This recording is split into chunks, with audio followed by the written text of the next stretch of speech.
Hello, hello. How are we doing, John? Doing good, man. Doing good. Doing well. Thank you. This is a podcast for learned I doctors know. and such, to quote Step Brothers. Well, today we're very excited to go over our 2024 year in review. We're being a little bit contrarian with this one in that we're not just talking about movies that came out in 24, but actually we're talking primarily about movies that didn't come out in 2024 and really just discussing the films that we saw for the first time. What did we think of them? Who are the directors, actors, and so on that meant the most to us? So it's yeah, we are not sticking to just 2024. We will have a section for that at the end as well, but we're being a little bit more open-minded with it. That is correct. Do you know how many Before movies you watched in 2024 before we Oh, that's a start? great question. I missed the letterboxed deadline of, like, it keeps like the running tally at the bottom Yeah. of your profile, and I didn't see what my number was. It What got was yours? upgraded Pro. Upgrade to Pro. Pro will give you that number, man. It keeps telling you. I got 252. It's That's aggressive. actually pretty disgusting. Were Yeah, you it's like bad. watching them at that pace starting in January? I feel like you kind of caught the bug at a certain point, but I don't know if Yeah. that was pre 2024. No, yeah, it was the end of 2023. I caught the bug. But 2023, I'll tell you too, because I have it all logged. I had 70. Man, that's actually crazy. I had 70 in 2023, then 252 in 2024. So That's the bug was disgusting. caught. Yeah. That is impressive. Well, before we dive into it, I want to start with our usual. What have you watched recently? Yeah, I mean, since we last talked, I have three things. One was Heat, which I gave a rewatch, and I really do think it deserved that 5 star. I had it at 4.5. I watched it actually about a year ago. Rewatched it with my girlfriend. Oh man, it was so good.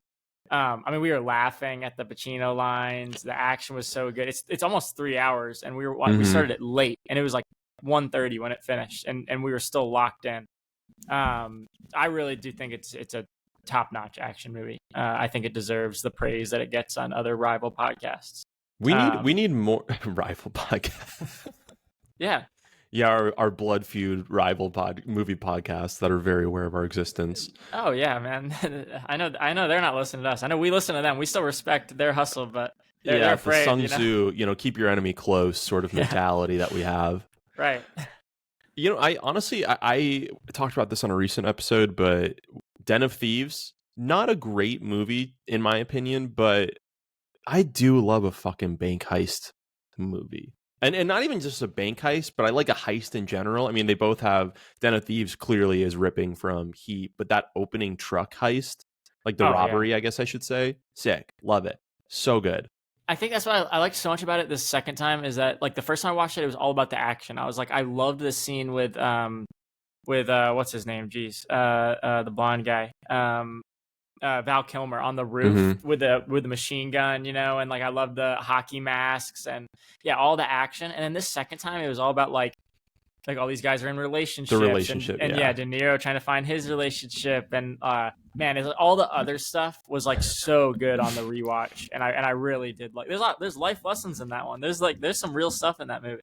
I also just love how much of a psycho De Niro kind of is in that movie. There's so many good quotables of like just what is his line? He's just like reading a book on metals. Like he's at this coffee shop as if this isn't the most like Yeah, serial killer like look to just be reading this book on metals yeah. at this big diner. He goes to the bookstore. He gets a book on metals for the next heist. He's trying to Yeah. read about like like different because he something about the bank vault or whatever. And then she asks him, like the girl sits next to him at the bar. She's like, "What are you reading?" It's like a book on metals. And then like she asks another question, and he like looks at her side eyes. He's like, "Why are you so curious about what I do?" Like he gets like super defensive right away. It's so good. It's so But Sigma male coded. Like it seems yeah, like the whole YouTube algorithm of what it's become. This guy's just living the grind set. yeah. But the funnier, I mean, Pacino is just dialed up to 10, and he has a funny line. I don't remember the exact quote, but it's something like he comes home after like seeing a murder scene, and his wife's getting on him about like, oh, I made dinner and now it's cold, whatever. He's like, I just saw 3 bodies on Venice Boulevard. I'm sorry that you overcooked the chicken. Like he just nails her. I'm like, whoa, roast. Just a true scumbag role Yeah, too. This guy is yeah, such a creep the whole time, but it's so good. You love the mutual respect. I have to rewatch that sometime it's soon. great. Yeah. So yes, I did that one. Then I watched. I've been trying to do like Scorsese's other works. So I have a list of like Scorsese's feature films. I'm trying to work through all the documentaries and the short films, and he has one called Italian American, which is just like it's just like an interview with his parents about like them coming to like their families coming to America and growing up in New York and the tenements and like the Italian neighborhoods, and it was actually really good. And it was right. I think he did it right after Mean Streets but before Taxi Driver, and yeah, it's definitely interesting. I mean, some of those documentaries I'm not as excited about checking out. Just some of the like longer ones. It's only 50 minutes, and it was pretty cool. So I'm working through that Scorsese other works list. And then last night I watched John Wick, which I'd never seen John Wick. Ooh, good one. Yeah, I thought it was good. Good action movie, solid. It's probably on the same plane as Taken for me. You know, it's not in that next tier like Heat is, but it's like, hey, this is a good action movie. It knows what it is. It's not. It's like it knows it's ridiculous, and I did like that about it.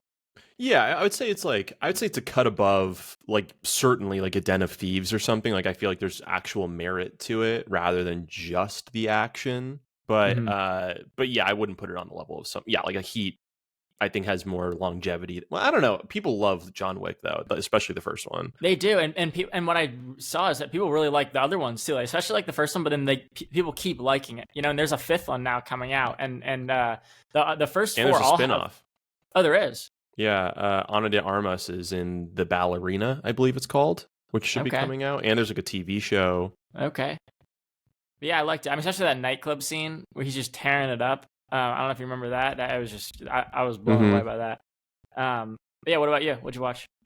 I only have one after I watched Nosferatu in theaters twice, but recently I watched Night Bitch with Amy Adams that came out last year, and I really hadn't been planning to watch it because I just felt like I had heard a lot of negative reviews, and I love Amy Adams. I think she's like one of the best working actresses, but I enjoyed it.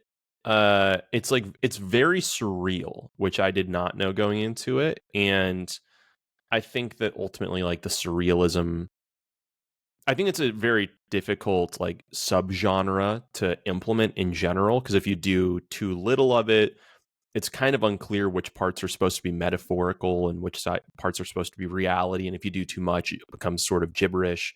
And I felt like this was the former. Like it's unclear what parts you're supposed to understand are metaphor and which ones aren't. So anyway, I didn't terribly love it, but I think Amy Adams is really good in it. It is actually, I will say, what I did enjoy the most about it is it's ultimately about her being a new mother and like how basically unfair a lot of the household dynamics are for new mothers compared to fathers, especially like traditionally they would go out into the workforce and they kind of get to, you know, as much as they're working, they enjoy their day. And even when they come home, are they really supporting in the way that is equitable to the woman? So that part of it I thought was actually really interesting, because how many movies have you ever seen that are like that, you know, or about that topic? I don't think I've ever seen one of them. So I liked that topic. I think that was my favorite part of it. And but overall didn't love it. Yeah, that's interesting. It had issues. I shouldn't be so negative. Sure. Yeah. No, I've definitely never seen a movie with that topic. And when you talk about like surreal movies, that's definitely a kind of a genre I struggle with. Like I'm not a big Lynch guy, or even when we talked about, I saw the TV Glow the other day. That's another surreal one where you're not sure what's actually happening and what's not. I don't love that. Yeah. Maybe I'm too smooth brain, but I'm like, yeah, I'm down for metaphor, but like there has to be something a little bit more that I can latch onto to like go with you sometimes. Yes, that's exactly how I feel about it. Give me something. It doesn't have to be so clear. But I don't need to. I think we talked about this on the Nosferatu episode. I don't need to walk away with like a clear message that you've given me, but I want to walk away with something. Give me something. Yeah, totally. All right. Well, with that said, do we want to dive in? Do we want to list out the categories that we'll be going over before, or do we want to just do them one by one? Yeah, go ahead and give the overview. Okay, so we're starting out with the top 5 worst movies that we saw this year for the first time. So it doesn't mean that it had to come out in 2024, but just that we saw it for the first time last year. Then we'll be doing the same for top 5. So it could be anything. You know, if you had never seen Raiders of the Lost Ark, you could put that on your list. But you could also put new releases as well. And then we're doing favorite rewatch, so something you had to have seen before. Favorite performance, and that could be in any movie, a rewatch or otherwise. favorite director of the year, and that one's probably a little bit more like not instead of one specific film, it's more so just like, was there a director that defined 2024 for you? Same for actor and actress. And so just going back to the performance piece, that one's based on a specific role. Actor and actress, similarly to director, are like who are people that were really defining for 2024 for you overall. And then we'll be doing a section on 2024 specifically, which is best new release, worst new release, most underrated, and was this a good year for cinema or not? Yep, that's it. So with that said, John, do you want to start with your number 5 for worst movie that you saw in 2024? Yeah, I do. So at my number 5, for the bottom is Fear and Desire, Stanley Kubrick's 1952 film debut. So this year I watched a lot of like first feature films from some famous directors. John Carpenter, Coen Brothers, Chris Nolan, Steven Spielberg, Wes Anderson, Tarantino, Sidney Lumet, Fincher, and Stanley Kubrick. Stanley Kubrick's Fear and Desire was by far the worst. So it's tough when you're putting someone's film debut as a worst of the year, but I really thought it was that bad. Every other one of those directors I just named had at least like an enjoyable, like, okay, this was a good start. And obviously this is first feature film, so there's other short films. Even like Spielberg had he technically had another one that isn't like a movie seen by the public. It's actually a pretty interesting story about this. He did it in high school. He got like 500 people to come see it at a theater or whatever. But his first like real feature film I thought was pretty good. This Kubrick one is bad. It's like 4 men behind enemy lines, trying to survive the war. They kidnap a local girl. There's just nothing interesting or good about it. I only watched it because I wanted to complete my Kubrick list. I think that's the only reason to watch this. I think I had to rent it too. I don't think it's one that a lot of people have seen. Actually, it's got a 2.5 on Letterboxd average, and it's only been viewed by 44K. It was painfully boring. It's a 1.5 for me. I don't have much else to say about it. But that's my number 5. All right, I love it. My number 5 is M. Night Shyamalan's Signs from 2002. I really, part of it, I guess, this has been a movie that's like stood the test of time in at least like its cultural relevancy. Like I think people are still aware of this movie.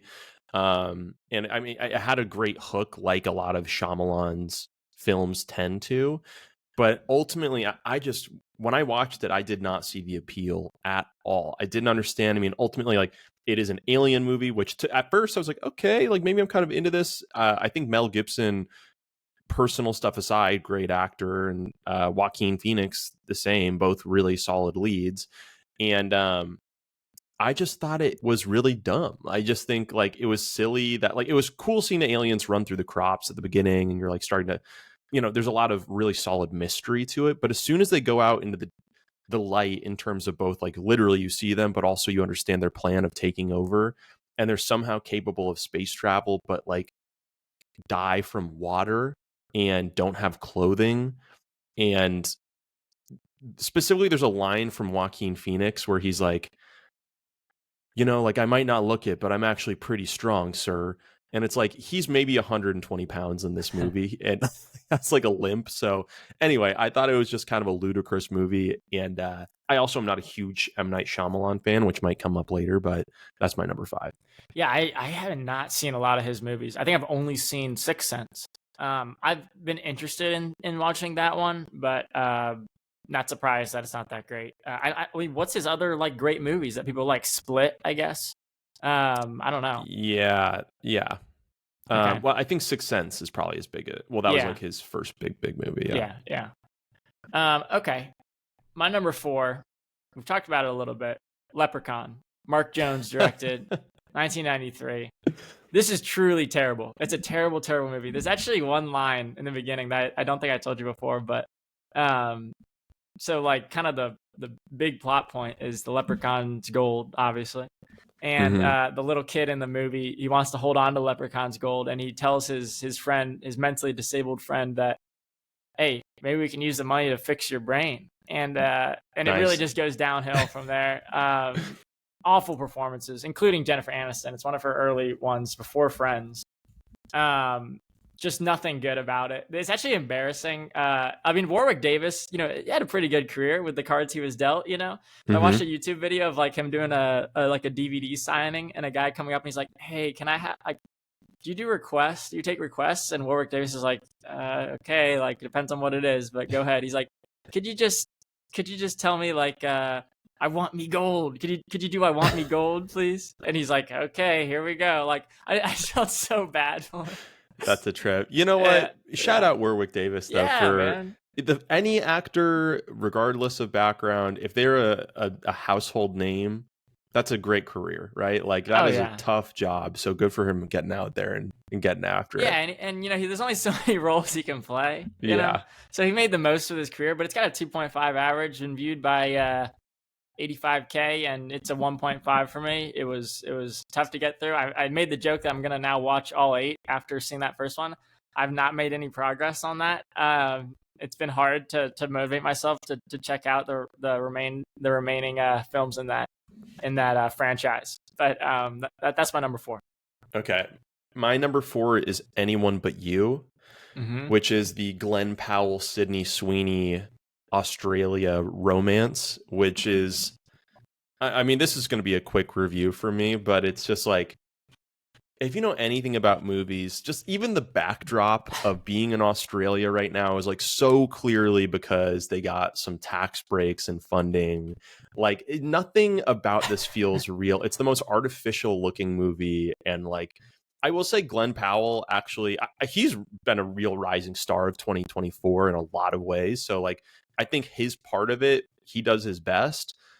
I think Sydney Sweeney is just a bad actress, to be honest. Like really tough looks from her on this one. Or I mean, maybe I shouldn't say she's a bad actress, but this is not the part for her. Like, I'm not exactly sure what that looks like, to be honest. So maybe that means that she's not a great actress. But yeah, I just don't see any chemistry. The jokes are super flat. And wasn't a big fan of this one. Okay. I will not be checking that out. Thank you. My number 3, Ghosts of Mars, John Carpenter, 2001. It's one of the only Carpenter movies that was a true slog to get through. Like it was bad. It's basically a Martian police unit sent to pick up a dangerous criminal. Dangerous criminal is played by Ice Cube. And they get there to pick him up, and there's some crazy stuff going on. There's some ghosts of Mars running around there. They got to fight them. There's a train. There's a lot of grenade throwing. This sounds good to me. It's bad. Pam Grier's in it. It's not a good watch. It's got only it's got a 2.4 average. 54,000 people watched it. 1.5. Towards the end of John Carpenter's career, things definitely dropped off a bit. This is one where I'm just like, I don't even know how do we get here? This is crazy. That's my number 3. Okay. For my number 3, it's actually going to be 2 movies. This might be sort of sacrilegious, but I'm choosing Mad Max 1 and 2. Oh, like the original ones. The original ones. The original Mad Max, and then I believe the second one is Road Warrior. Is like the other name for it. This is Mel Gibson, right? This is like the 80s. Correct. Yeah, this is Mel Gibson. And yeah, I mean, I think the second one was the one that I had more issue with in some ways. Although it does have some like significant and like notable leaps in terms of it does become much more dystopian and stylized in terms of like people are wearing like football pads for armor, which is very much like the vibe of even the more recent movies. Like it's very like ragtag put together. And so I liked some of those elements of it, but it is so hampered by the 70s rapey vibe that just for some reason in the 70s, every director was like, we need tension. Let's rape a girl. And I don't understand. I mean, it just was so rip. It was such a thing. It was. Anywho, I thought that was a weird component of it. I mean, on a larger level, I think the story and the pacing is very strange. Like Max's motivations to start are very odd. He's very quiet. And I think in some ways in Hollywood and like the cinema zeitgeist, the strong and silent type was way more of a thing than certainly it is now. And maybe it's too comedic now, right? But I think I just really do bump culturally against that version of what a hero is supposed to be. Like, I don't find anything charismatic about some guy who's just an aloof asshole, to be honest. And that's just sort of the vibe. And so I think all those things together, it's just was not my cup of tea. So I would say I think at least the first one is like I have to give credit to any movie that's the first of a franchise because it just established the foothold and it was such a tiny budget. But and the second one becomes notably more Mad Maxy. So there's some credit there, but other than that, I think the acting is atrocious. The script makes no sense, and I was not a huge fan. 2 questions. Did you like the Tom Hardy one from our lifetime? Yes, I did. Yeah. I honestly, I think a lot of people are like, it's one of their top movies of the past 20 years. And I didn't have that experience with it. Like, I liked it a lot. I didn't put it on that level whatsoever. But yeah. And what about... Okay. Oh, sorry. You go. What about Furiosa? Did you see Furiosa? I did. I thought Furiosa was underrated, but okay, I gotta see that. I like Mad Max Fury Road. I'm kind of on the same boat with you. I think it's like 4-star. But I did not see Furiosa. I need to see Furiosa. Have you seen the original Mad Maxes though? No, that's one I'll watch this year. I've had that on my watch list. Give it a watch. I think it's worthwhile just because it is interesting seeing, like, you can tell this is like a shoestring budget, and these are just some guys in Australia that are like, I see this vision of car chases. Let's fucking do it. So in that sense, it's cool, but I don't think it's a very effective movie. Okay. My number 2, Duck Soup, Leo McCarey, 1933, Marx Brothers movie. So I watched this because it's on the AFI list, the AFI 100 best movie list. This is number 60. It's only an hour and 9 minutes, and it was just painful to get through. I get that this was groundbreaking comedy for 1933. It is not funny in 2024. And anyone who's still giving this a high score is just afraid that they'll get ostracized for giving it a poor one. I gave it a 1 star. I have no shame in that. It was terrible. Do you remember off the dome any of the jokes that were flat? I don't even get it. Like, or is it really, slapsticky? I don't even know. It's not slapstick like Buster Keaton, but it's like, I just don't find the Marx Brothers funny. I think. Mm-hmm.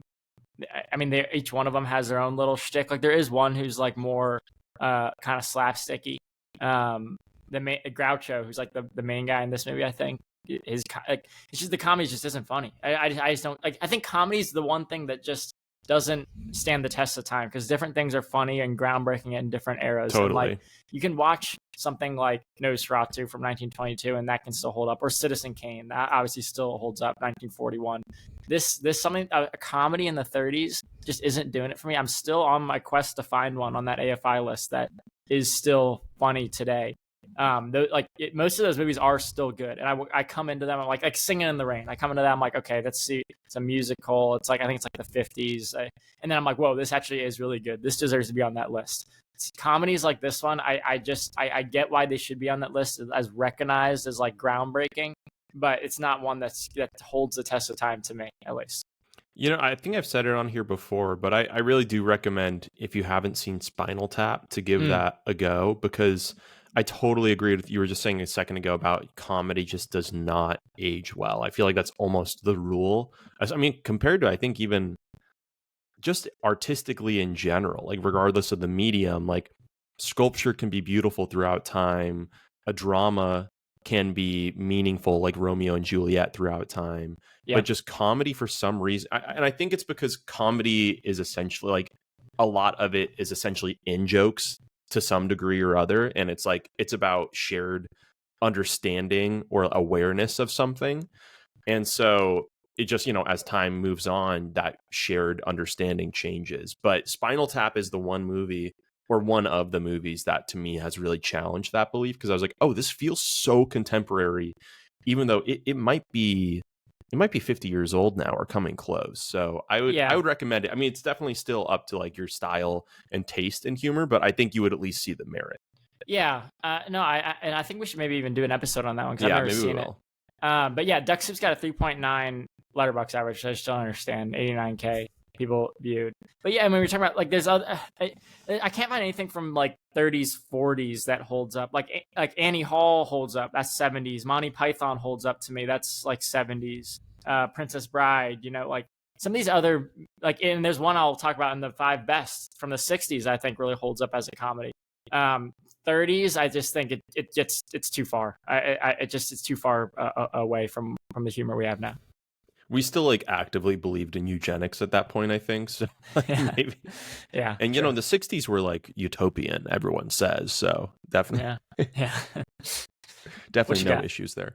Okay. Number 2 for me is, and again, this is probably blasphemous to many. I really didn't care for Poor Things. You saw Poor Things, I imagine, right? I did. So for starters, I think such a huge part of any interaction between two beings, whether it's art or people, is like, how do you set the tone? What's the first impression? And I think the whole opening, I don't know if it's the whole opening act, but like the first 20 minutes of Emma Stone, who I think is a remarkable actress, pretending to be a child, that is such a like, I do not like watching people pretend to be children, and that feels weirdly specific, but here it is. So I didn't like that. I didn't like watching her pee herself or speak like babbling gibberish like a child. And then I really didn't like that she gets so quickly sexualized in a way that, like, I don't know, for whatever reason, no one culturally, I'm not going to say no one because people were saying this, but the majority cultural opinion on it appeared to be that people didn't mind it.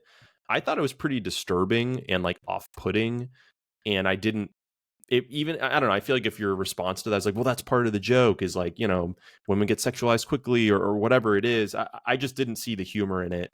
It didn't work for me at all. And then like another huge issue I had with it was I think it's the third act, she starts working in a brothel to make money to get by, and so she can go to med school in her free time.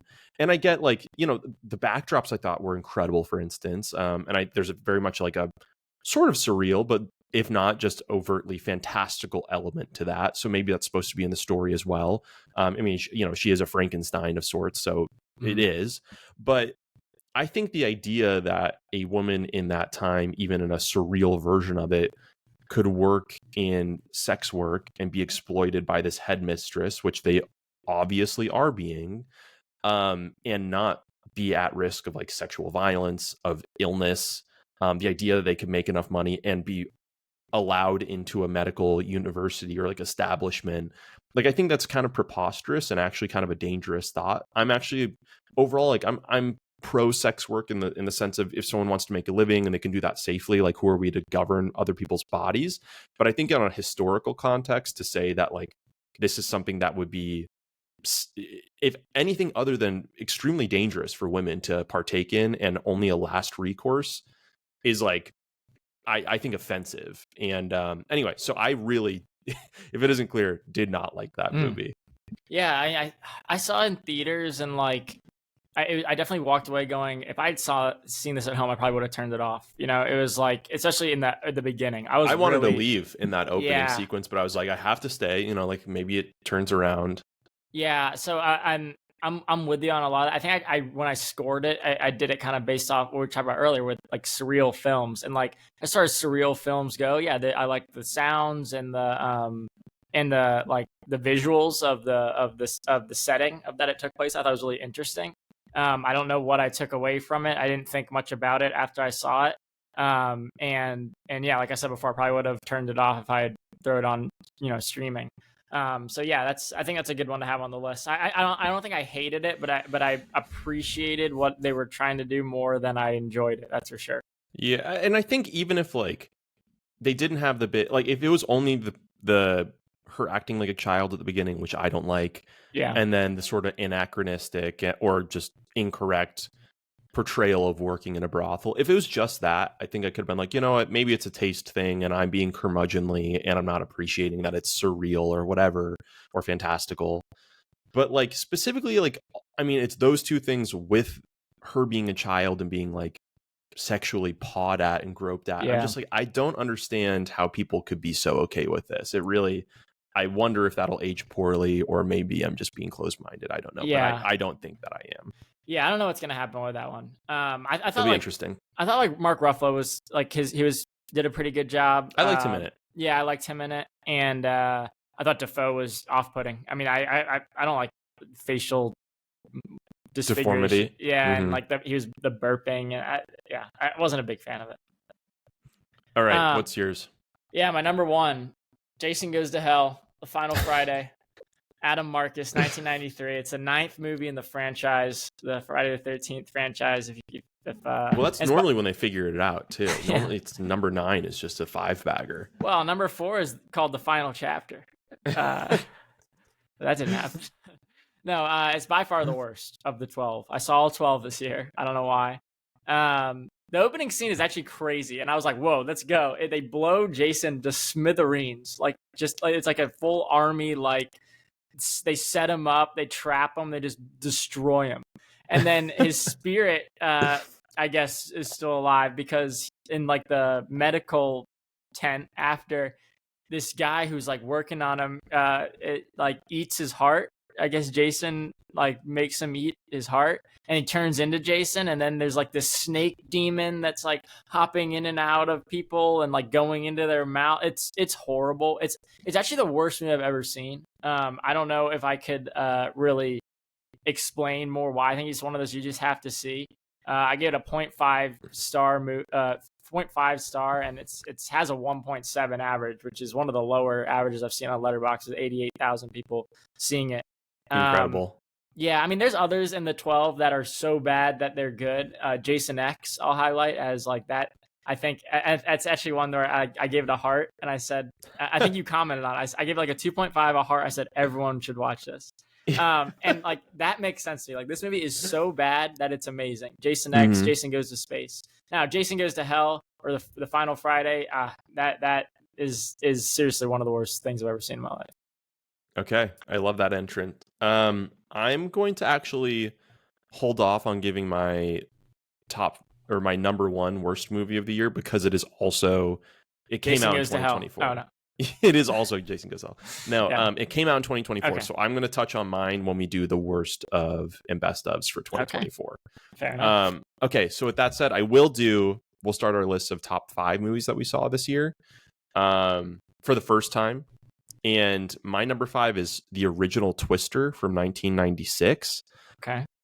I watched this in preparation for Twisters that came out this past summer with Glenn Powell, and I was honestly pretty let down by Twisters. I thought it was like, in some ways, like souped up, better graphics, but I thought the chemistry of the original. Have you seen the original Twister, by the way? Nope, I haven't seen either.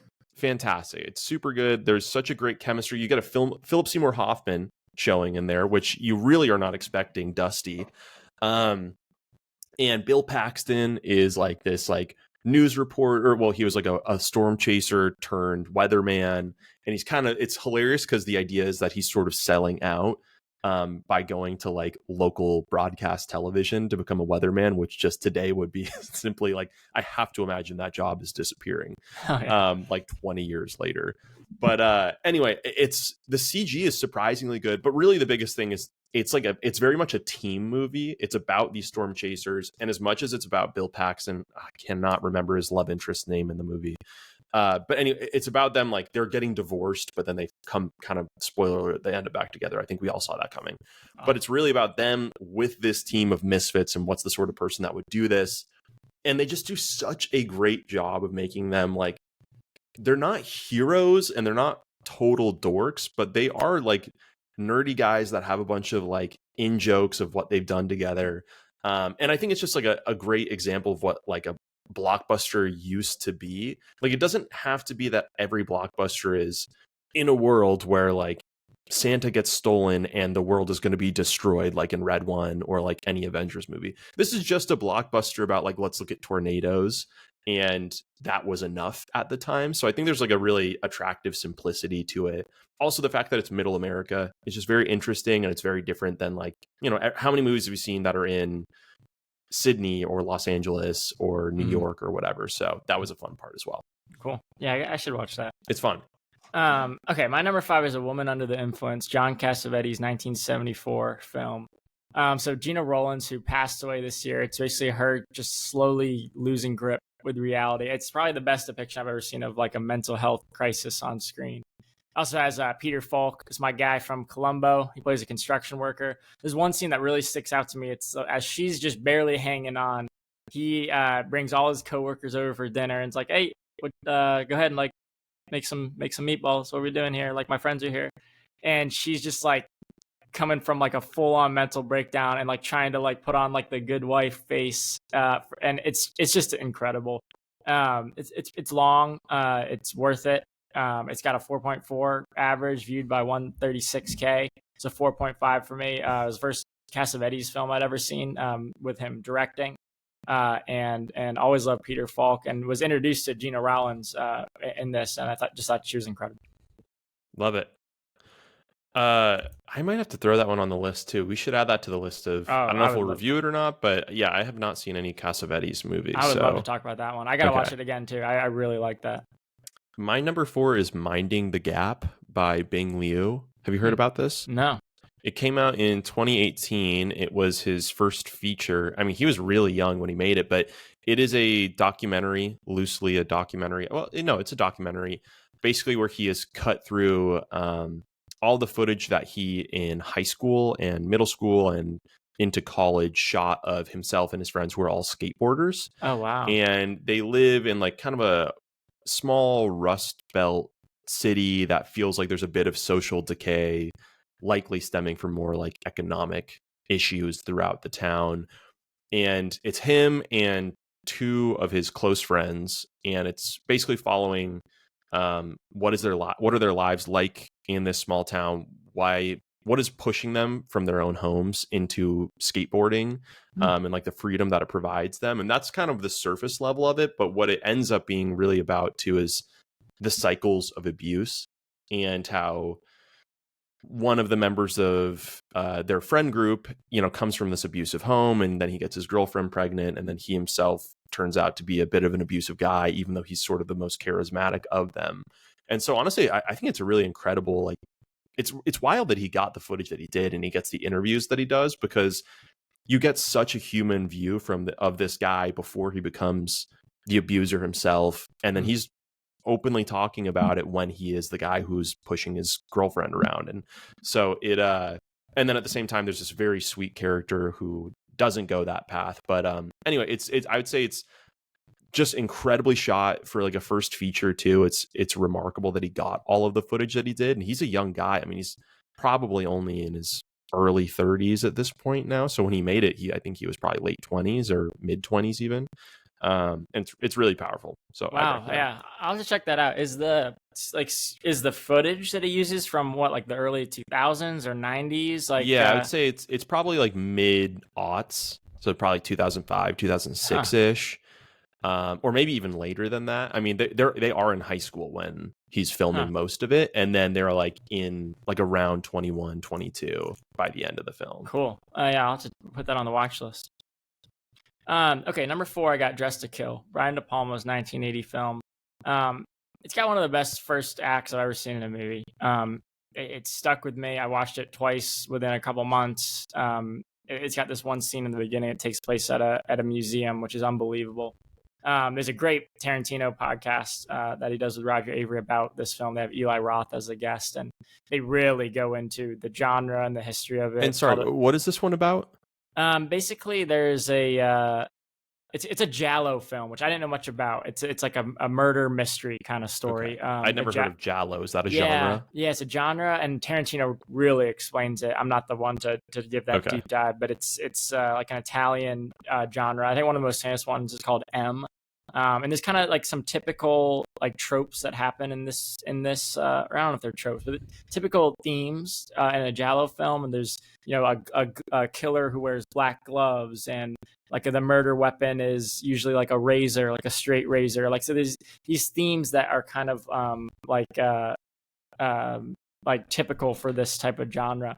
It's a little bit of a controversial film in 2024 because or 2025, I guess now, because it tackles some trans issues. but I think it does a really good job with the subject matter for 1980, and kind of having a trans subject is pretty typical for this genre. So it's not like he's just trying to throw that in there.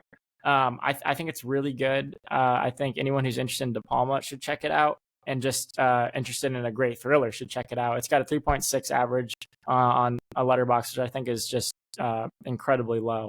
120k viewed it. It's 4.5 for me. If I watch it again, which seems like I will, it's probably gonna be a 5 because I think about it nonstop. Dressed to Kill. It's a great one. All right, my number 3, a little bit more basic, but I had never seen it before, and I have not been able to stop thinking about it since, is Uncut Gems with Adam Sandler. Have you seen this one? Oh yeah, that's a 5-star for me, I think.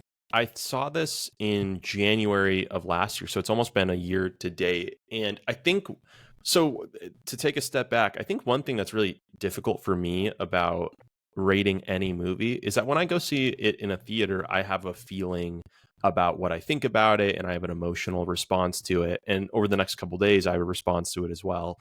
But it's really hard to say, like, what am I going to feel about this movie in 6 months, 12 months, 5 years, 10 years? And there's so many movies that end up being forgettable, and there's so many movies that surprisingly end up just sticking with you, even if they weren't your favorite movie at the time. And I liked this movie when I saw it, but now I'm a year out, and I still just, like, I cannot forget that feeling of tension. And like, it's almost like, I remember when I was little, I would, if I was really nervous about something, if I got in trouble, I would like smile or laugh. That was sort of my response to it. And there was like, it actually kind of triggered that feeling again of the opening sequence of him getting this gem.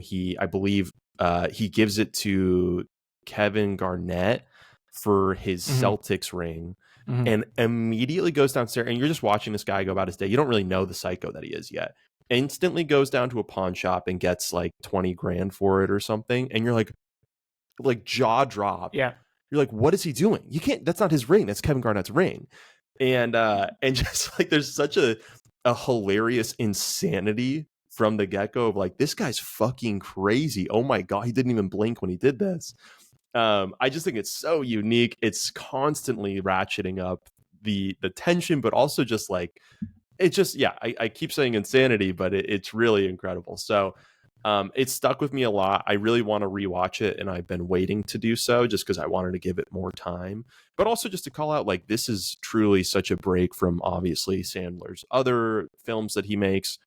You know, he's made a career out of making a movie that is shot in Hawaii with he and his family and his closest friends for like 10, 15 years now. Yeah. And so for him to be like, no, this next one's going to be in New York, and it's going to be psychotic, and I'm going to have a Gumar and get shot in the face, as a spoiler, but like I thought it was just really incredible. So super fun movie. Loved it. Oh, I love that movie. Love the ending. I mean, talking about what we were talking about earlier with like wanting to take something away from a film. I mean, to get kind of like the same way A Woman Under the Influence is such a good study of mental illness. This is like what it's like to be a compulsive gambler, you know? And that that's something that you really feel it. You really understand this guy by the end of like, oh, wow, this is when like, this He's is like sick. the end. He is Yeah, this sick. is a sick man. Yeah. Yeah. I would love to do that one too. We should throw that on the list. That would be actually, yeah, we should put that on the short list. That would be really fun. I just want to rewatch it so bad too. Oh yeah, that movie's great. And to put on my tinfoil hat for a second here, I really do think, I mean, it'll be interesting to see how much sports gambling has taken over this country. It is crazy. I mean, as of 2020, end of 2024, beginning of 2025, you know, I don't really watch a lot of television, or at least live television, I should say. But like watching like sports over the holidays with my family, every other ad is either for pharmaceuticals, or it's for you should do, you know, whatever sports gambling website is getting advertised. And they always pepper in the like little, you know, gamble responsibly. You can call this number if you need help, as if that's going to fucking make a difference. Yeah. But, you know, ultimately, if people were doing it already, like, I get some sort of argument there, but like ease of access is a huge thing. And if you can just at any time download any of 20 apps to burn a hole in your wallet, like people are going to do it. So back to my original point here. I'm very curious to see if this sort of becomes a more touchstone piece or like more culturally profound or important, as inevitably just, as more people get access to gambling, there will be more people with gambling addiction. And it'll be interesting to see if this becomes more and more relevant potentially because of that. Yeah, I mean, I think there was definitely guys who were doing it before and at the level that Sandler is in that movie, but now there's so many people just losing money. It's crazy. Just on a regular. You don't have to know a guy, and you don't have to drive over to a casino if there's a reservation anywhere nearby you, which for most of America there isn't. Yeah, I mean, and you talk about the ads to kind of just talk about your tinfoil hat theory again. I mean, not just the ads. What bothers me more is that it's like intertwined within like the sports broadcast. It's like, okay, now we got anchors. Yeah, we got Terry's picks for the day, or like, I'm like, I don't care about this at all, first of all. And second of all, why is this part of like Sports Center? It's kind of disgusting. I don't know. I feel like I'm coming off very puritanical, but I think it's like, it's a real issue. And, say what you will about doing heroin or cocaine or whatever it is. I mean, those are dangerous on a more physical level, at least in an immediate sense. But you can only in a monetary sense shoot up so much into your arm in a given night. Like you can fundamentally lose your home, lose your child's like insurance and college accounts in a day if you really wanted to. Yeah. So I think it's singular and it's on your phone. It's in your phone. It is in your pocket at any time. I mean, it'd be like if you had an alcoholic and you were like, hey, I want you to be sober, but by the way, to live in modern society, you have to have a flask in your pocket at all times. It's like that's a really big hurdle. Oh, it's crazy. And saying, here's a number for Gamblers Anonymous is the same as like, please drink responsibly. It's like, I mean, what is that? That's not going to stop anyone. Yeah. Not going to stop anyone. All right, my number 3 is The Exorcist, William Friedkin's 1973 film. Yeah, this holds up, and that was my question going in of like, is this still going to be a sick horror movie in 2024? Yeah, it is. I just love everything about it. There's no scene convincing Max von Sydow to come in. You get his little background in the beginning, and then when it's time for him to come out, he's in. It's like the classic like coming out of retirement story, There's some just great scenes with Ellen Bernstein and Jason Miller when they're talking in the park. I always thought this film was just this crazy horror movie about Linda Blair's character being possessed. It's so much more than that. And that just, some of the points you made earlier about like Heat, when there's so much more to a story than just like the horror element or just like an action element, it just bumps it way up for me. It's got a 4.0 average on Letterboxd with 1.14 million people logging it. It's a 5 for me. It's a top probably 3 horror movie of all time for me. And if anyone hasn't seen it, I would recommend it. Okay, I've actually got a fun fact about this one. I don't know if you're even going to believe me. Okay. But my girlfriend's grandmother lived in that house that's shot in the movie. Oh my gosh. In DC? Isn't it in DC? Yeah. Yeah, they lived in DC. They lived in that house before it got shot. And it was either she grew up there as a girl or she lived there in her like early or mid 20s or something. But they lived in the Exorcist house before the movie was filmed. Well, and that became such a big like that staircase nearby became such a big like landmark for people to go visit, and that's so cool. I mean, that's crazy. All right, my number 2, I'll be a little quicker here. It's Collateral from 2004 by Michael Mann. I should also say, not that I need to apologize for my list, but this was a big year for me rewatching movies that I really loved. So a lot of, I think, the more like touchstone Goodfellas and the like were, not eligible for the list because I'd seen them before. But Collateral is a movie that definitely stuck with me as well. It has the star power of Tom Cruise and Jamie Foxx. And it's so good. It came, it's just over 20 years old now. For those of you that don't know, it's Jamie Foxx is a taxi driver working in Los Angeles. Tom Cruise is a hitman that comes to town and is supposed to succeed at like 3 assassinations in one night. And so he basically is holding Jamie Foxx hostage in his cab as he goes from crime scene to crime scene to commit his killings. And it's fantastic. You get to see, I can't think of another Tom Cruise bad guy performance. Maybe Tropic Thunder.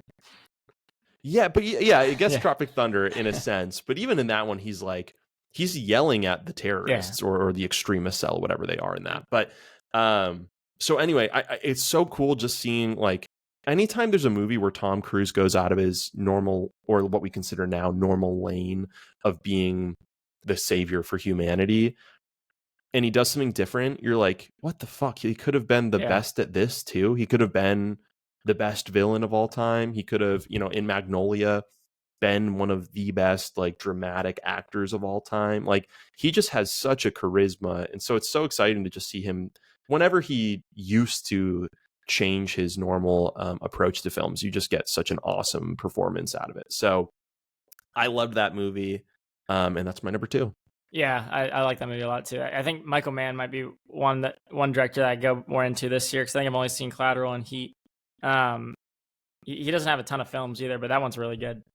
Cool. Okay, my number 2, Dr. Strangelove, or How I Learned to Stop Worrying and Love the Bomb, Stanley Kubrick's 1964 comedy film. This is a comedy that still holds up. This is what I alluded to earlier. This is still funny. It's funny, it's entertaining. It's got a 95-minute runtime. It's shot in black and white. Incredible performances from Peter Sellers, who plays 3 different characters. Great George C. Scott performance, great Sterling Hayden performance. This is on my short list, by the way. Oh, I would love to do this. I need to see this. This, I won't say too much more about it. I think we just got to watch it and talk about it. Yeah. It's got a 4.3 average, viewed by 676,000 people. 5-star movie for me. We should definitely talk about it. Love it. My number 1 for first time watches of the year is Perfect Days. I talked about this on a previous episode. It's by Wim Wenders, depending on how you want to pronounce it. Came out last year. It is about a janitor / toilet cleaner living and working in Tokyo. And he's in what appears to probably be his early 60s or so. And what it really is about is a man finding meaning and purpose and fulfillment in a role in society that traditionally would be looked down upon. And it's him overcoming that, and not just finding fulfillment in it, but also finding pride. And I think a lot of that has to do with the quote unquote Japanese work ethic, and what does that look like, and really just choosing to strive to be excellent at anything that you do. But separately, it's really about a guy who's also very individualistic. Maybe some of that's caused him to be lonely. Maybe some of that was just intrinsically he was always a very individual guy. But it's him also finding passion and fulfillment outside of work. He doesn't need a whole lot to be fulfilled. For him, it's using an old 15-year-old camera to shoot photography of the trees that he loves to walk and pray by. It's growing some of those trees in his own home. It's listening to honestly impeccable music from the 70s and 80s on cassette tapes in his car. And I say on a lot of these videos or episodes, the different criteria that make a movie meaningful to me. It's, when I think of those, it's like, did it evoke emotion out of me? Did it change how I view the world? Has it stuck with me? Did it bring me joy? And this one is just, I think it's such a profoundly moving way to look at the world. And I think it just shows the strength of perspective and endurance to, perspective isn't just something one day where you decide to look at something differently. It's an exercise that you have to perform on a daily, hourly, minutely basis. And I just think it's really powerful what he's able to do there. And it's so human, and it's such a small story. It really is quiet for so much of it. But by the end of it, you see so much more humanity in him than I think in any other movie I saw this year. I think it's just a beautiful film. I'd recommend it to anyone. Yeah, that's on my list too. I got to see that. I think it's on Hulu. Mm-hmm. Awesome. Okay, my number 1 is Hannah and Her Sisters, Woody Allen's 1986 film. Great comedy film that holds up. I think both Michael Caine and Woody Allen's storylines that overlap are so entertaining and funny. Michael Caine plays kind of a sleazy guy. Woody Allen's this hypochondriac, kind of typical Woody character. I get that Woody Allen's controversial. If you don't want to watch his movies, I understand, but I think you're missing out on a lot of great stuff. This Annie Hall, I just think it's great. It was definitely the movie I was most blown away with this year. 5-star for me. It's got a 4.0 average, viewed by 109,000 people. I think more people should check this movie out. And yeah, that's on my short list. I know you've mentioned that to me a number of times throughout the past couple of months, so I definitely need to watch that. Yeah, and I'd like to revisit it too to make sure, but and Annie Hall too. Annie Hall is, I think, a bit better. I saw that last year, I think, or 2 years ago. This one just blew me away though. Mm-hmm. Love it. All right. Next, do we want to go into best rewatch of the year? Let's do it. Okay, I'll kick it off then. My favorite. Oh, and actually, sorry, I just wanted to say a couple honorable mentions for best movies. American Fiction was a great movie that came out, I think technically 2023, but I saw it in January of last year. And that is with Jeffrey Wright basically playing a Black author living in, I believe, New York. And so he's very like educated. He's a professor, and he writes these very intellectual novels, and he is frustrated and confronted by the way that a lot of Black culture in America, or at least like what is commercially successful, quote unquote, is really about stories of crime and violence. And in some ways, he even if there's truth to that, in some ways it really frustrates him that he thinks that it's commercializing a negative depiction of the African American community, and he has a lot of different feelings about it. So sort of ironically, or out of spite, he gets drunk one night and he writes a fake novel written in the same way, called My Pathology with an F. And so it ends up being his biggest hit, and he makes all this money, and it's him really, it's a great comedy about this guy who's in some ways sort of an asshole himself. He's not terribly kind to some of the people in his life, but it's just really funny seeing him navigate this experience, and specifically all the white characters really not knowing how to talk even to a Black person is fantastic in it. So I would recommend that. It's a great recent comedy. And it definitely, comedy's been lacking in recent years. Yeah, I want to check that out. I like him a lot. I liked him a lot in Westworld. He's good. He's good in everything. He is a great guy. I've been happy to see him be successful. Okay, so sorry, back to the list. My number one rewatch for the year is Interstellar. We had a whole episode about it, so I'm not going to belay it here. But I just think McConaughey's performance is unbelievable. What Christopher Nolan does with the cinematography and the shooting. It's a great story. I know you had some issues with the ending of it, but to be honest, I love it, warts and all. I love that it's just such a profoundly optimistic movie. And I think, again, I know you didn't love the ending, but to me, like, I just have such like a love for it, that even when it has that point, I'm like, I love that it's just this trajectory for him to go back into the universe and explore the way that he always dreamed of. And whether he gets to Anne Hathaway or not is kind of secondary to like him feeling like he's doing or fulfilling what humans are meant to do. So love it. That's my number one. What's yours? Okay. Mine is not much more you can say about this one. It's The Godfather, Francis Ford Coppola's 1972 film. I just can't explain how good this rewatch it was. I don't know if I need to. I think I don't need to make a case for The Godfather here. So many quotable lines, amazing scenes. It's long and you just don't want it to end. It's like I had such a good time revisiting it. I would do it again. I revisited the second one again. It's just the perfect film. Love The Godfather. Which of the two do you prefer? I like the first one better. Thank you.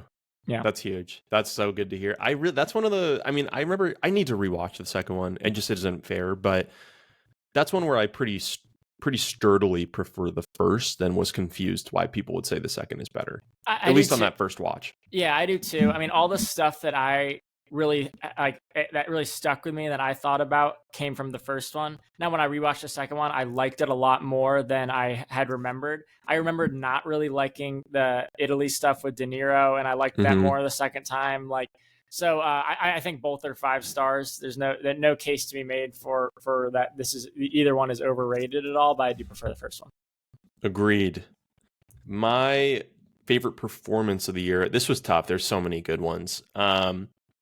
So this is from a rewatch, but for me, I'm saying Leonardo DiCaprio in Once Upon a Time in Hollywood. We talked about this as well, but the scene of him pretend or acting to act well, I think is one of my favorite sequences in the last, I don't know, of any movie I've ever seen. Maybe it's in my top 10, maybe my top 5 of all time. It's also only better that it's immediately following a scene of Leo DiCaprio improving a breakdown in his trailer that is truly iconic. The way that he says, if he messes up one more take, he's going to kill himself, kills me every time. So yeah, I think that is my favorite performance of the year. Love that movie. Yeah, that one just grew so much on that second watch for me. I think it's one of Tarantino's best. My favorite performance, I don't think we've talked about. Philip Seymour Hoffman in Love, Liza. It's a Todd. Oh, I've never seen this. Yeah, 2002 film. It's an underrated performance of his. It's not a movie that a lot of people have seen. It's just so depraved and just an incredible performance. Such a good one for him. It's not necessarily a top tier movie, but it's a story of a guy whose wife commits suicide, and it's another kind of character study of his slow mental descent. And in this case, that is brought along by his addiction to huffing gas. It's an awesome movie, depressing. But just if you're looking at a performance and evaluating a favorite performance, I was just blown away by him in this movie. He's unbelievable. I do have some honorable mentions. I just want to say Michael Fassbender in Prometheus / Covenant, I think is remarkable. In the same vein, and this is separately, I'm grouping them together, but David Johnson as Andy in Alien Romulus this year was easily one of my favorite performances, maybe my favorite male performance of 2024. I think he's like so human and so empathetic. Love that character. And then Russell Crowe in Gladiator, I think, is like a leading man, a type of leading man that is kind of missing in Hollywood right now. And just like he's so physical, he's just such a big body out there, and he's like kind of a player coach in a way that I love. Yeah, he's a grown man in that movie, that's for sure. Yeah, he's eaten. Yeah. Who's your favorite director? I went with, actually, I kind of spoiled it here, but for 2024, the most meaningful director to me was Ridley Scott. We did, separate episodes on Gladiator, Gladiator 2, and Alien. I can't say every single Ridley Scott movie is a hit in every sense, but like, what a visionary guy. And what a variety of styles too. I mean, like one of my favorite parts about the Alien franchise, and I mean franchise, but it starts in that first movie, is everything is so tactile and chunky, and it makes it feel real in a really cool way. And it draws you in. And then it's like on the flip side, he's doing Gladiator, which is, a traditional sword and sandals gladiator movie, which is just fundamentally so different in every regard. And so I think he's just been such a, I don't need to make the case for Ridley Scott any more than you do for for The Godfather, but he was my favorite of 2024. Yeah, that's a good pick.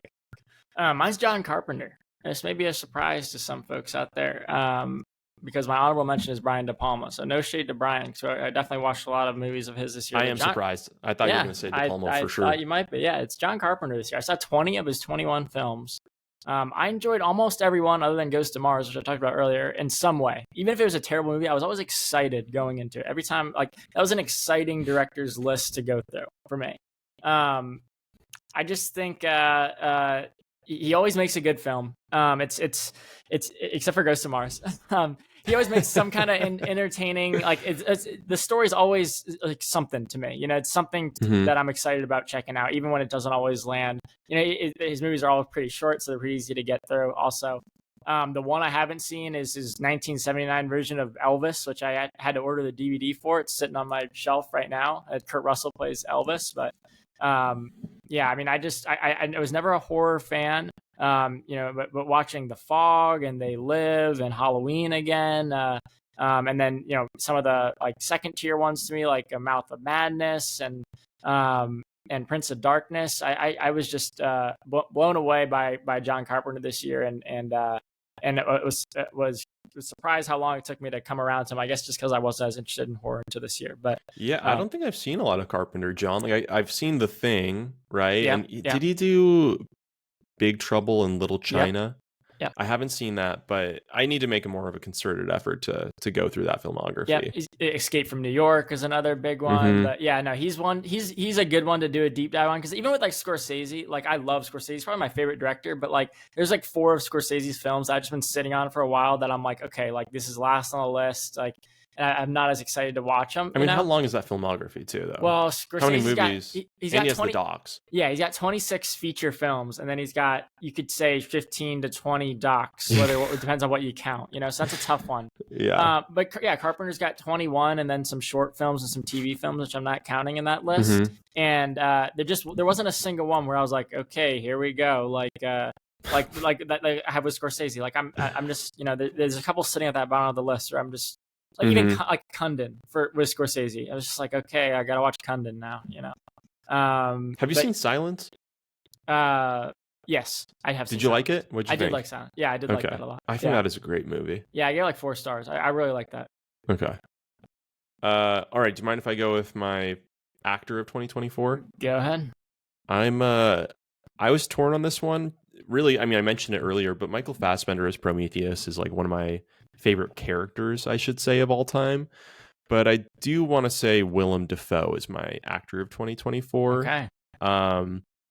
You know, I think he's almost too big, I think, to call a character actor in some ways, but like I think that just is, it's because he's S tier at it. Like he's the guy. And you know, now Robert Eggers has worked with him on every movie since The Lighthouse. He was in The Northman, he was in Nosferatu. Yorgos Lanthimos has him in Poor Things, which I didn't terribly love, but he, you know, I think he's still doing commendable work, even if it's off-putting, which I think is intentional. He was in Kinds of Kindness as a cult leader, among other things. He was fantastic in that. Actually, I think he's like a cult leader in like 2 of the 3 short films in that. But I don't know. I just love Willem Dafoe. He's such a, it sounds weird to say, but he's such a professional in a way that I respect. Like he is a living embodiment to me of there's no such thing as small parts. There's small actors, you know, like he takes everything so seriously that he can steal the show. And we've seen him do it in every genre. I mean, just this year alone, he's in Nosferatu. He's in The Lighthouse. Well, these didn't all come out this year, but the movies that I saw, The Northman. And then I even watched a part of Spider-Man No Way Home on television the other day where he played the Green Goblin.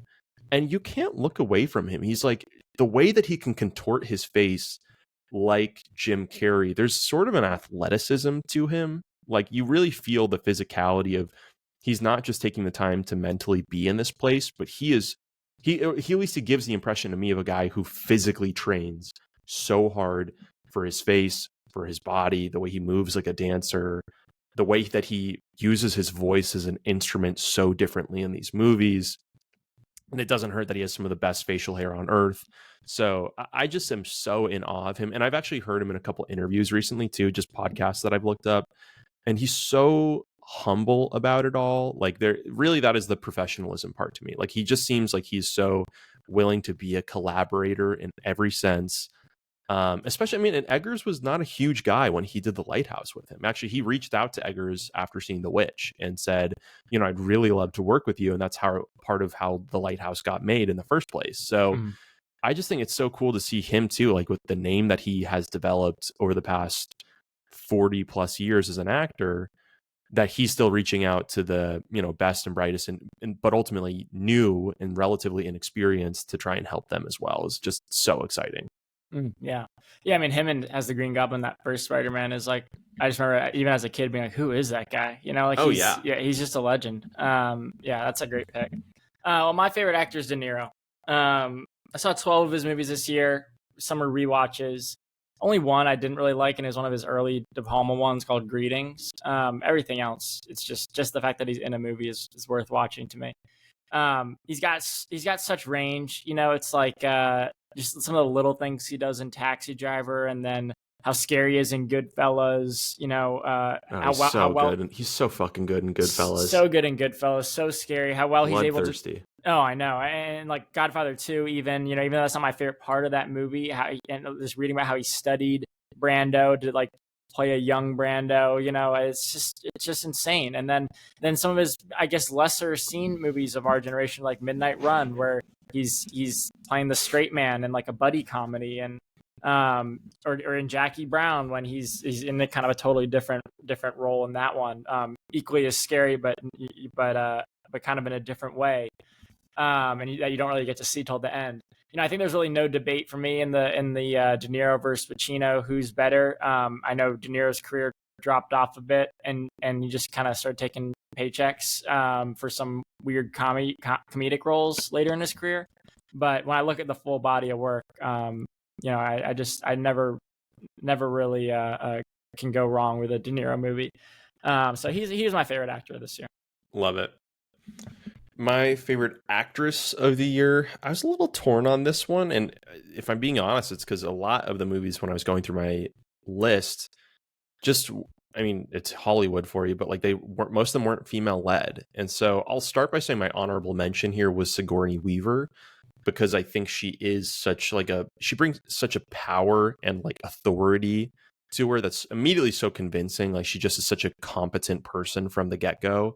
And I don't know what it takes to have that sort of charisma or aura about you, but I think it's extremely impressive. And it's really what the foundation of, in some ways, Alien is built upon. There's a couple bedrocks, but I think that's one of them. And it's cool that that's stayed the case through that whole franchise with Alien, Aliens, Alien 3, and so on. It's definitely still the case in, I think, Covenant and Prometheus, maybe to a lesser extent, but I think Romulus does a great job with it too.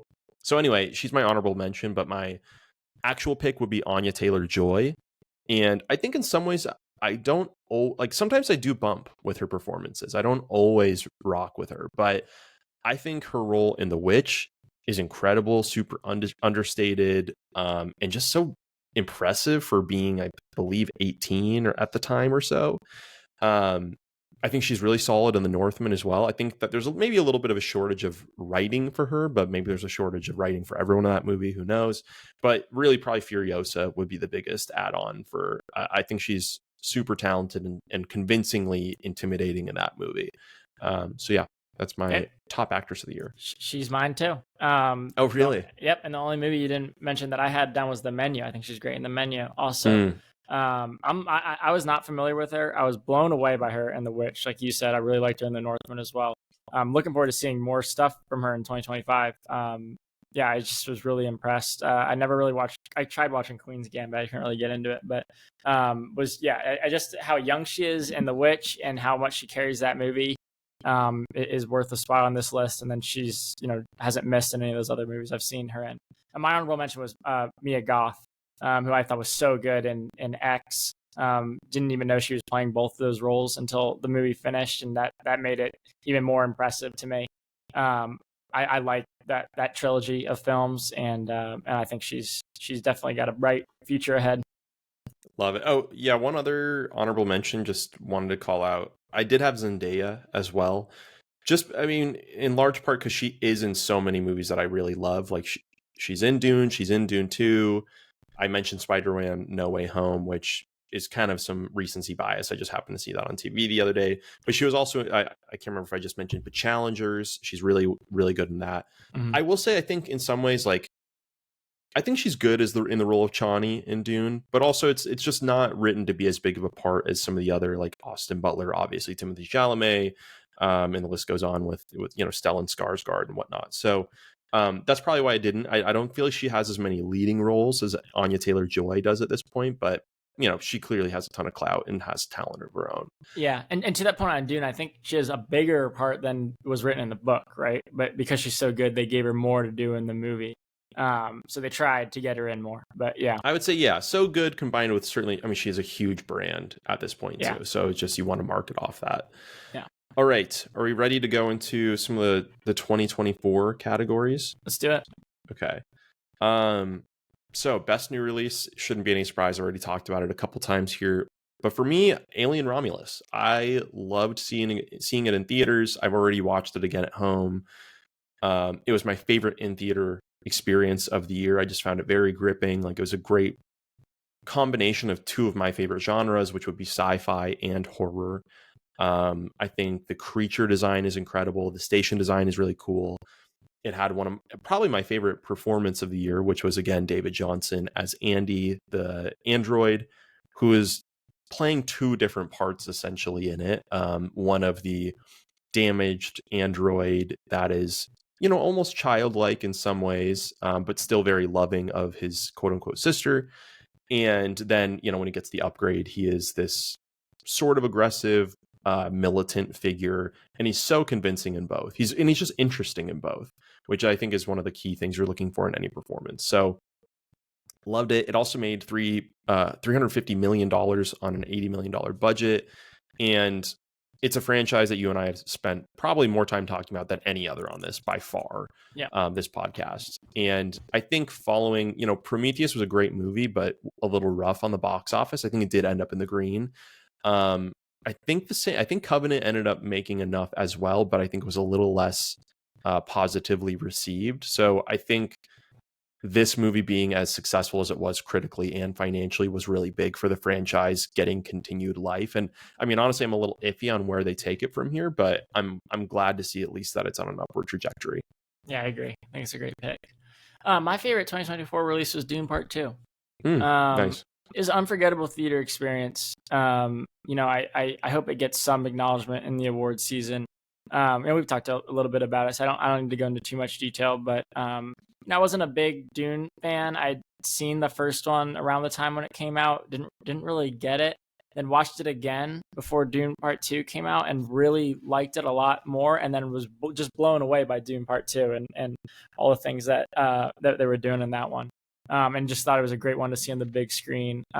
It's going to be my number one for 2024, no matter what happens in the Oscar race. And excited for the third one.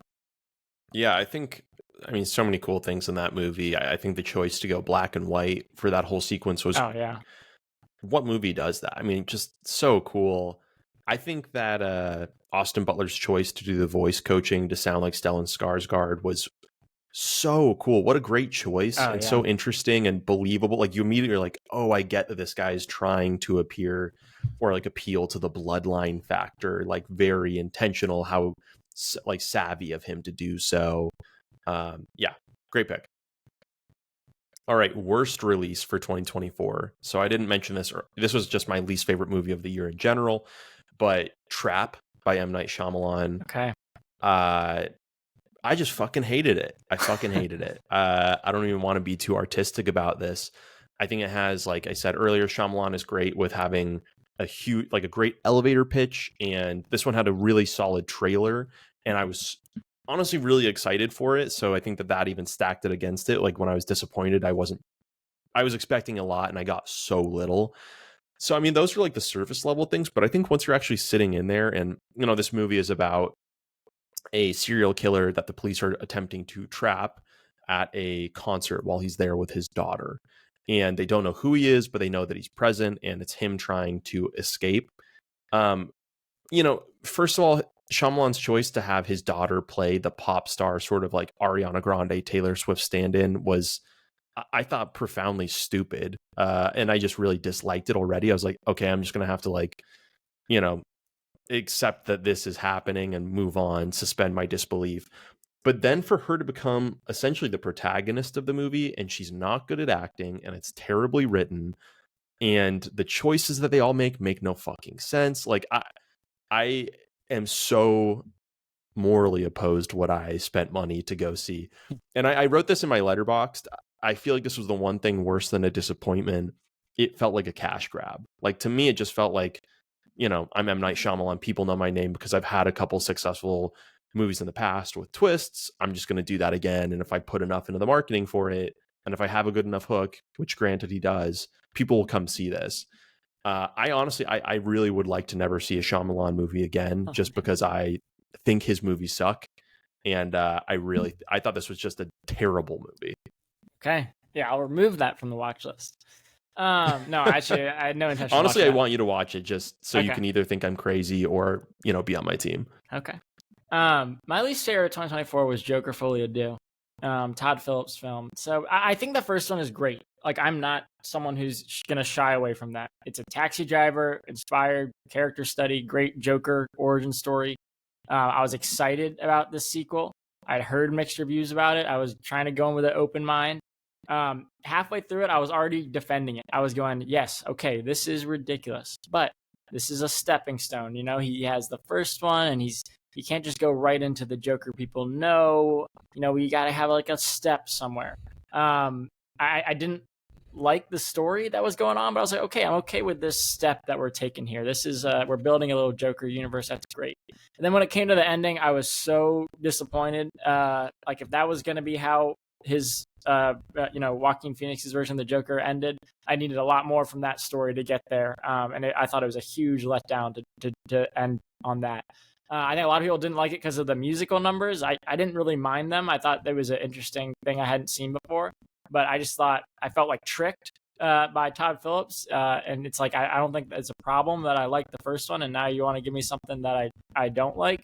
Mm-hmm. And I don't think I liked the first one for the reasons that the people he doesn't like liked it. And I thought, tricking people into buying a ticket to go see this piece of garbage was really upsetting. So really the ending was that bad to you?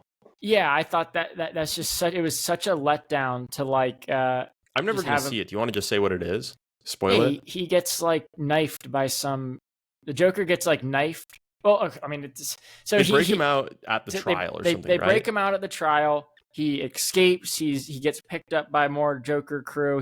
They're running through the city.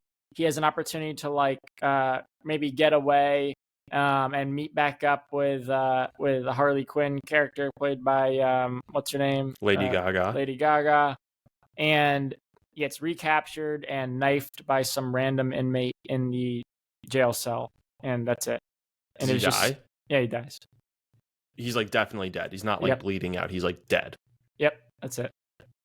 So they take us through all that for him to get knifed by a like extra. I mean, it was pretty bad. Yeah, I guess I'd have to see it in context to understand, but I don't know. I mean, some people like Tarantino actually is come out and said he likes it. And I don't know. As I was watching it, I wasn't hating it. It was just that ending that I thought was so disappointing. And it seems so clear that like Todd Phillips doesn't like that people like the first one and have claimed it for whatever reasons they've claimed it for. I just thought it was a good character study with the Joker. I like the Batman universe and the Joker. I like Taxi Driver. I'm not watching that going like, oh yeah, I identify with the loneliness of Arthur Fleck or what. I thought it was a great movie. This one I thought was a bad movie and just like an FU to anyone who liked the first one. And I'm not down with that. Fair. All right. Most underrated movie. For me, it was Furiosa. Okay. I had a $168 million budget. It made 174, so just barely scratched, breaking even. But that's not including the marketing budget at all. So likely this will end up being in the red, barring, paid video on demand and streaming. So not a success there, which is, again, unfortunate because Fury Road before it also had a similar situation where, I mean, Fury Road got more critical acclaim right off the bat than I think Furiosa. So I just mentioned the financials to say I think the fact that it bombed as hard as it did and had such high expectations following Fury Road did not do it any favors when people were in the critical discourse about it. And I really enjoyed it. I think Anya Taylor-Joy is really convincingly competent in this movie and individualistic in the way that Furiosa is supposed to be. I think it's actually a really good performance by Chris Hemsworth. I think like of all the, Avengers, Marvel's actors, like we haven't seen, Chris Evans do anything cool, even though beforehand he actually was in like, Snowpiercer and he was in Scott Pilgrim versus the World and doing some unique things. It's exciting to see like Chris Hemsworth is at least out there putting it out there. Like he's really putting it on he has the prosthetic nose and he's doing the voice. And he's a really big personality in this movie, to, put it lightly. And I think there's awesome cinematography to it. It is a little long. I think that turned some people off from it, which I think is fair. But I think his progression is my favorite part of the movie in general. How he goes from this sort of like Jesus figure at the beginning with like the white robe into, there's a smoke grenade that covers him in red, which sort of becomes the more violent Dementis as he becomes a warlord and a conqueror into the gray and black Dementus by the end of the movie, wearing black as his empire falls and he goes into all-out war. And I think there's just a lot to love about this movie in the same way that there is Furiosa. Like, I think the coolest part about both of those movies to me, I mean, outside of the obvious of like the action sequences and attacking the war rigs, is like there's very much a lore and an extended, I don't want to sound too MCU about this, but extended universe around them of like cultures and communities that have developed into essentially evolved to meet the apocalypse. And I think it just does some really cool things there in its storytelling. So I'm curious to see how people will remember this, and I think it'll be more beloved in the future. Okay, yeah, that's one I will check out. Definitely will check that out. Okay, my most underrated in 2024 release is Megalopolis, Francis Ford Coppola's film. Yeah, and let me give you the case for it. I think it functions pretty well as a modern retelling for all the Roman Republic. It's a fable. It's not supposed to be taken too seriously. It's pretty much making fun of itself at the whole time, whether Coppola intended that or not. That's a whole probably different discussion. But I think at times it's completely satire, and I think just watching it that way is an enjoyable watch. People were laughing at the theater I was at, which made it more enjoyable. I think some people were confused, but having other people laughing definitely improved that experience. I think it has a lot of questions it's trying to answer, and I wanted to go into it, trying to learn from something, or what kind of questions is on one of our great filmmakers' minds towards the end of his career. He's thinking about how does he cap off his legacy. What can he leave behind for future generations? How do we navigate the world in times of crisis, and what roles the different generations that coexist on Earth together have to play. And I think Driver and Esposito and Jon Voight all kind of represent a different role in that story. I think it tackles love, and if love is the most important thing for people who are trying to change the world, and even if that distracts you from your drive to succeed, it might be the key if you want to bring forth this better future. I think this movie will be maybe reclaimed or at least appreciated a bit more as time passes. I think there's just a lot of buzz around it about how much money he spent, how he treated people on set, what kind of the arrogance he might carry into like his role and to tell a film like this or tell a story like this.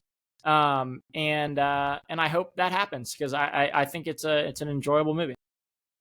Okay, I'm curious to see as well the legacy that this one will have, and I think this is like, at least before they came out, this was very much paired with oh God, what was the Western movie that was supposed to come out this year? Horizon, an American Saga. Mm-hmm. In that they were both like very much self-financed and expected to be bombs, which they both ended up being. But I think one of the big differences, at least that I've heard in the discourse about them both since, is first of all, the future of Horizon is fraught in the sense that there's actually supposed to be sequels to this. They shot the second one and part of the third, I think.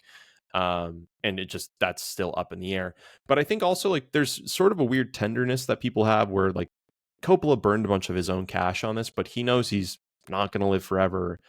And in a way, it's like, at least he's spending it on art, right? Like, isn't that kind of what we want? And ultimately it would have been nice if it was a good movie too, or like at least more immediately popular. But, it's his money to spend, so I kind of don't fault him for it. I'm curious to see what people think as well. I had some issues with like the sequences of Adam Driver being on drugs. Just seemed like they took a little too long, or a little odd. I think actually Aubrey Plaza is doing a really commendable job of just being interesting and engaging throughout the movie. But yeah, I think one issue I had with it is just tonally. I don't think it was marketed to be a comedy, and I think that was a real issue with that movie. I think that maybe I'll feel differently, like kind of similarly with Lighthouse. Once I realized it was supposed to be more so be a comedy, I think I appreciated it a lot more. So I'd be interested to watch it again, knowing that going into it. Yeah, I think I got to see it again too, because part of me really wanted to like it because I like Coppola. I think he's a true artist, and I respect that he's going to self-finance this to make the movie he's been wanting to make for so long. And obviously, a lot of people wanted to work with him, so you have great performances from some of our greatest actors. Is it a coherent story? Yeah. Is it tonally add up at some points with what I think he was trying to say. I'm not sure, but I think it will be appreciated more when some of like the story around it fades and like a Mm-hmm. new generation can check out, hey, this is what one of our great filmmakers was thinking at this time in his career. I think that from that angle it might be underrated. Agreed. And actually, yeah, I really did. It's a little meta to like think about the art in reference to its creator in that way. But I think he like certainly has owned it. Everyone knows who Coppola is. So I even during the movie was thinking about that as well. Like it was meaningful to me seeing like, was it like a little corny or obvious when he would have like the title card saying like, the new Pledge of Allegiance or whatever. But I Yeah. at the same time I was like, I don't know. I kind of think it's beautiful that like there is sort of this hope, or like this very humanist like positivity that he's putting out there. So Yeah. I like it. All right. Last item before we wrap this one up. Was this a good year in cinema? Do you want to start? Yeah. I think it was. And, maybe it's because I got more into films this year. Maybe because I was just excited to see a bunch of stuff and go to the theaters. Last year, the only one I was really excited about was Oppenheimer. This year, whether they ended up being great or not, Dune Part 2, Anora, Challengers, Juror Number 2, Nosferatu, Megalopolis, Alien Romulus, Gladiator 2, Kingdom of the Planet of the Apes, Joker. I was excited going into each one of those. Now, if you're saying, was it a good year? And then you're looking at the scores I gave each one of those, maybe it doesn't seem like it. But for the movies and for me as a movie goer, it was a great year in movies. I totally agree. I had the same feeling about it. I mean, think, in some ways, it's a little complex this year because I think in terms of like quality, I think that you and I are probably disappointed that nearly every major hit this year was a sequel, for instance, and not just that it was, which isn't new. That's not uncommon at all. Maybe it's even the rule in Hollywood, but it wasn't even just that. It was that they were sequels that seemed to be of lesser quality than their predecessors too, which is that is more of a problem. But at the same time, this is the first year since COVID for there to be solid financials for the theatrical market. I mean, things were really looking pretty bleak by the end of 2023. And then the start of the blockbuster season, Furiosa and Fall Guy both bombing, I think had people really concerned, like, oh, fuck, this was supposed to be the year that it would get better. If it's not going to get better now, when is it going to? So I think that the back half of the year with, Inside Out 2, Moana 2, Deadpool and Wolverine, Wicked being hits, it's like there is a pretty decent sized silver lining to that, which is that if these movies can prove to be profitable in theater, I think it's going to incentivize the studios to not just push out movies straight to the streamers. And I actually listened to an interview that was done. Oh gosh, I can't remember which director it was. But basically, they had talked about how they had purchased a theater themselves, and they had realized through that it had just given them a totally different point of view into basically the end-to-end pipeline of making movies to showing them in theaters. And when these big studios sometimes push their movie directly to streamers, essentially the theaters just have no product for consumers to consume. And that just ultimately means that it's like, well, I'm not going to go into the sneaker store and buy sneakers if there's none here. I'm going to go to Amazon.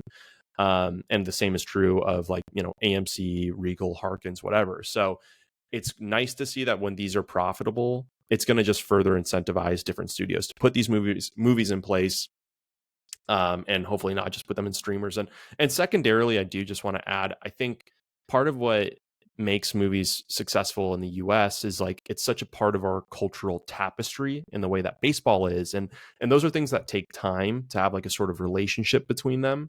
I think us having really 2 full years of not being able to go in there physically and having that community there and seeing what some of the benefits of in-person viewing are over streaming, it was a really big hit to like our cultural almost education of going to see movies in theater. So I think a big year of coming out will only like continue to build some momentum there.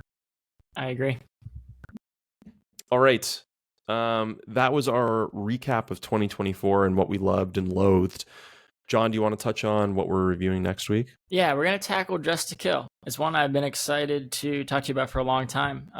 Even if you hate it, I just want to talk to you about it. So we'll see how that goes. Looking forward to giving it another watch.